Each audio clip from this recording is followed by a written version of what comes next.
I imagine this is what misery looks like. This is what being miserable looks like for these guys. Having to find anything and everything you can wrong with stuff that you used to love. Like, think about it. This is their job. This is what they do for a living. They have to go out to watch movies or watch TV shows and literally try and find things wrong with it to make tweets about, to make videos about, to live stream about, so they can make money out of sucking the joy out of anything and everything. This is their life. This is what they have to do.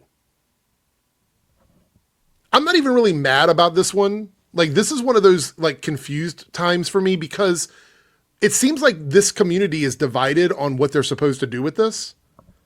Because the movie did well. Like, they hit their projections.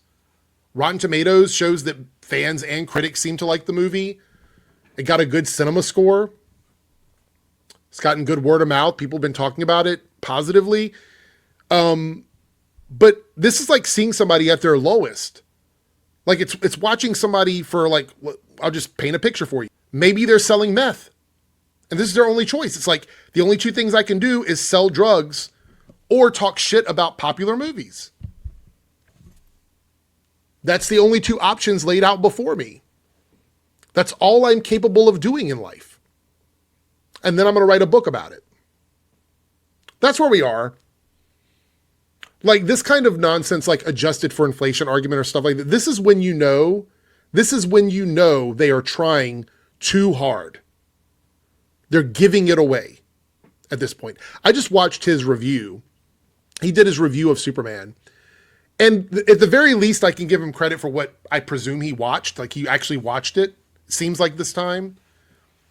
But he was dialing it in. I recorded my reaction to it. I might upload it. Let me know in the comments below if you want me to upload it, I will. But it was like he was dialing it in. As I'm watching it, I just felt bad. Like, I'm like, this is a guy who actually liked the movie. Like, his complaints were primarily he didn't like the humor because it was James Gunn. And he didn't like the fact there was a lot of characters in the film, even though he liked the characters. He just didn't like that there was a lot of them. It was a very confusing review. It was like 21 minutes. They only spent like 3 minutes really reviewing the movie. Anyway, he says, a mid-opening weekend, even though it went above the projections for domestic, despite what some in the corporate legacy media are saying, this is a lower domestic total than Man of Steel, if you adjust it for inflation. Interesting. With a lot of help from the international markets and good word of mouth, Superman's James Gunn could still get a leg out to win. We will see. Again, I never got the impression that he thought the movie was bad. In his review, he called it a total disappointment, but then goes on to really praise the movie except for a couple of minor things. All right. Then he tells you to go see a Ryan Cannell video. Hell no. Not sitting through a Ryan Cannell video, honestly. And then Tom here from Midnight's Edge. I don't like Tom. Yeah, but it also cost $100 million less than Man of Steel. And then here we go with conspiracy theory stuff. We've heard conflicting reports on that, and James Gunn and the studio are not known for telling the truth. I want to debunk this again. It is illegal, and he knows this because he's addressed it in a video. It is illegal for the studio to release numbers opposite and contrary to what they gave their investors. They would get sued into oblivion if they released numbers that were not the same numbers that they gave to investors and in their tax returns and all that. Like, they would get sued into oblivion. They would get in so much trouble. That is a lie. He knows that. He keeps pushing it. What about marketing? It's pretty high on this one, even though in his review he said the marketing, they didn't do a lot of marketing for it. Will it be more profitable? Maybe. And that should count, but optics will be on that box office number. We'll see. I want to point out that the movie's numbers, like if a movie makes X amount, $1 billion, whatever, the studios only care about ROI or return on investment. They don't care about like the overall amount of money a movie makes total, unless it's a good return on investment. So I don't even know why they're arguing about this and what the studios think. They've already came out and said, there's tons of quotes from people connected to the studio that have said what they're looking for from this movie isn't necessarily $1 billion. They've already said that. So that's not even really a factor. Like, are they lying about how much it costs and lying about how much they want to get on return? Get your story straight, Gary. And then Tom goes, I get that, but the mandate from day one was to do these cheaper, so I highly doubt they spent as much as we think, or they're saying, when the number I keep hearing from people is more like 180 to 200 actual cost. They can't lie about it. That's the thing. Whatever number they have made public that is officially from Warner Brothers has to be almost identical to the number that they gave to anybody who invested money into this movie. I also want to point out, and they never talk about this, any sort of savings they would have made on rebates or benefits on filming, things they got in promotional discounts, trade-offs and deals they made with companies. There's a lot of reasons why the box office number isn't what it seems, and these guys know that.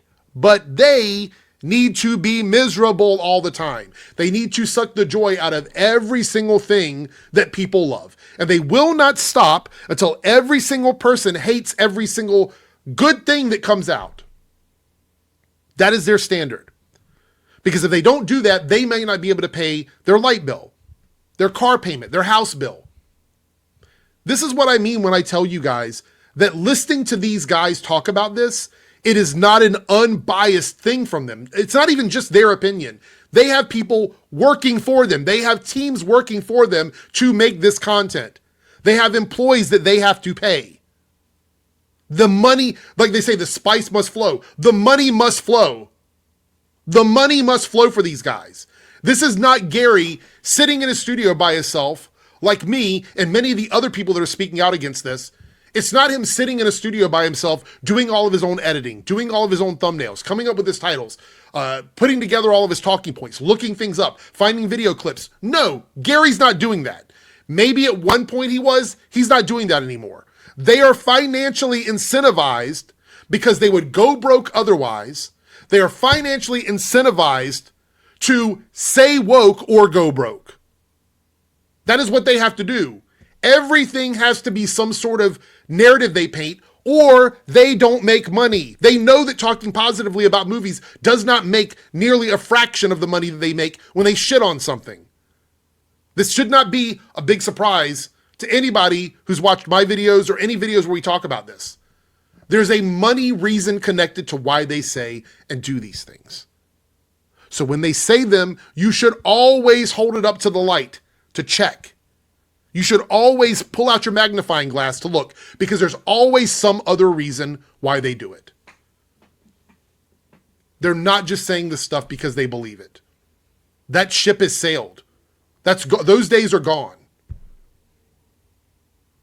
I just I don't understand how they've reached a point here on YouTube where we have these quote unquote critics that are willing to say and do anything and whore themselves out, literally whore themselves out to their viewers by saying negative stuff about anything and everything that comes out.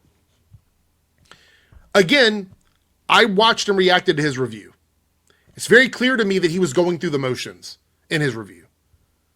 If I get 200 likes on this video today, I'll upload the review tomorrow. But I have a Jester Bell video that I'm reacting to, also connected to Superman. That should be coming out tomorrow. Tuesday, if you're watching this on Monday. Anyway, I'm going to jump out of here. I really don't have much else to add to this. I just think it's interesting to me that Nerdrotic and this entire community are sort of split on this. They don't know which way to go with it, but it seems like they're painting it as not woke, but still not good. And they're trying really hard to punch that in. And it's really hard for them to do that because they're getting super pedantic and nitpicky beyond like their normal nitpicky stuff because they can't just say things. So they're trying really hard. Adjusted for inflation is wild.